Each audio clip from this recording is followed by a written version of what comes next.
افسوس کی بات یہ ہے کہ آج ہمیں ایسا دور دیکھنے کے لیے مل رہا ہے کہ سنی کا دشمن بنا بیٹھا ہے. مریدین ایک دوسرے کے پیر کو کمپیئر کرتے ہیں اور یہ بات اتنے حد تک پہنچ جاتی ہے کہ ایک دوسرے کی صورتیں نہیں دیکھتے, غیبتیں ہوتی ہیں. تو حضور اس معاملے میں آپ اہل سنت کی کس طرح سے اصلاح فرمائیں گے؟ اپنے پیر کو چھوڑو مت, دوسرے پیر کو چھیڑو مت. بھئی آپ اپنے پیر سے شدت سے محبت کیجیے. بالکل.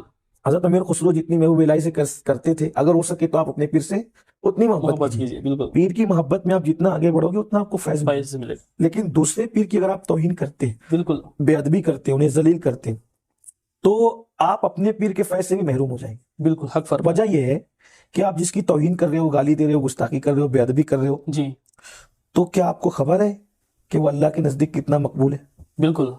دل کی آپ ہے نا, آپ اپنے پیر کی محبت میں اگر آپ کسی کے پیر سے دشمنی لے رہے ہو, اور اگر وہ اللہ کا دوست ہے, اللہ کا مقبول بندہ ہے, تو آپ کی تو دنیا بھی برباد ہے, آخرت بھی برباد. بالکل بالکل. اللہ پاک فرماتا ہے حدیث قدسی میں کہ جو میرے ولی سے دشمنی کرے میں اس کے ساتھ اعلان جنگ کرتا ہوں. بالکل حق فرمایا. وہ کون اللہ کا دوست ہے آپ کو کیا پتا؟ بالکل ٹھیک ہے.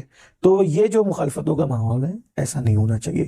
ہمارے بزرگوں کے یہاں ایسا نہیں تھا. بالکل. اگر اختلاف بھی ہوتا تھا تو اختلاف میں بھی وہ مریدوں کو کہتے تھے کہ تم ادب کرو, اور وہ اختلاف بھی کرتے تھے مگر کسی کی عزت نفس پہ ہاتھ نہیں ڈالتے. ان کا اختلاف علمی اختلاف ہوتا تھا, علم کی حد تک, باقی ان کے دلوں میں ان کے اندر بغض نہیں تھا.